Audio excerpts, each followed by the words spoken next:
नमस्कार मैत्रिणी, लग्नानंतर होईलच की प्रेम ह्या मालिकेमध्ये आता खूप मोठा ट्विस्ट येणार आहे. ट्विस्ट असा आहे की इथे रम्या लग्न करणार आहे आणि नंदिनीकडे सुद्धा एक खूप मोठी बातमी आहे. पण ही बातमी नेमकी कोणती आहे? आता या बातमीने घरामध्ये सुख येणार आहे आणि सुखाबरोबर दुःखसुद्धा.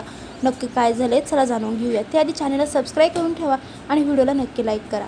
तर इथे आता जीवा आणि नंदिनी दोघंही घरी असतात आणि तेवढ्यातच दरवाजाची बेल वाजते. तर जीवा नंदिनी म्हणतो तू थांब, मी बघतो कोण आलं आहे ते. तर जीवा जातो तर तिथे रिपोर्ट आलेले असतात आणि तो रिपोर्ट उघडून बघतो आणि वाचतो. तो त्याला खूप मोठा शॉक लागलेला असतो.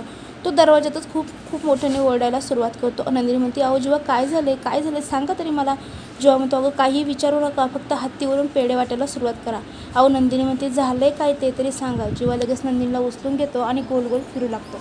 मालिनी, पार, काव्या सर्वजण खाली येतात. म्हणतात जीवा काय झालं आहे? तर जीवा म्हणतो नंदिनी आई होणार आहे आणि मी बाबा होणार आहे. हे ऐकून सर्वांना खूप आनंद होतो. मालिनी म्हणते हो हो तुला आनंद झाला आहे मला माहिती, पण आधी त्या नंदिनीला तू खाली ठेव बरं. आता अशा अवस्थेमध्ये जास्त दगदग करायची नाही. जीवा म्हणतो हो हो आणि तो तिला खाली ठेवतो आणि जीवा म्हणतो मी पटकन जातो आणि पेढे घेऊन येतो. पार्थ म्हणतो अरे तू कशाला, मी जातो पेढे आणायला. तेवढ्यात दरवाजामध्ये विजय आणि रम्या आलेले असते. ते म्हणतात पेढेच आणायला चालले असेल तर डब्बल पेढे आणा आमच्यासाठी पण.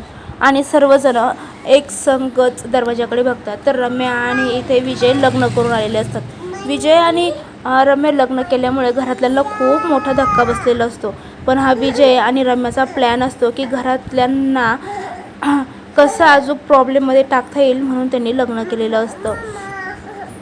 तर लगेच काव्या म्हणते हे सर्व अचानक कसं? रम्या म्हणते तू जर अचानक काही प्लॅन बदलू शकते तर मीही माझ्या आयुष्यातील काही प्लॅन नक्कीच बदलू शकते. आणि रम्या माप ओलांडून मध्ये येते. तर लगेच पार्थ म्हणतो तुझं लग्न झालं आहे हे सर्व काही ठीक आहे, खूप आनंदाची गोष्ट आहे. पण तुझं लग्न झालं आहे तर तू विजयच्या घरी का राहायला गेली नाहीस?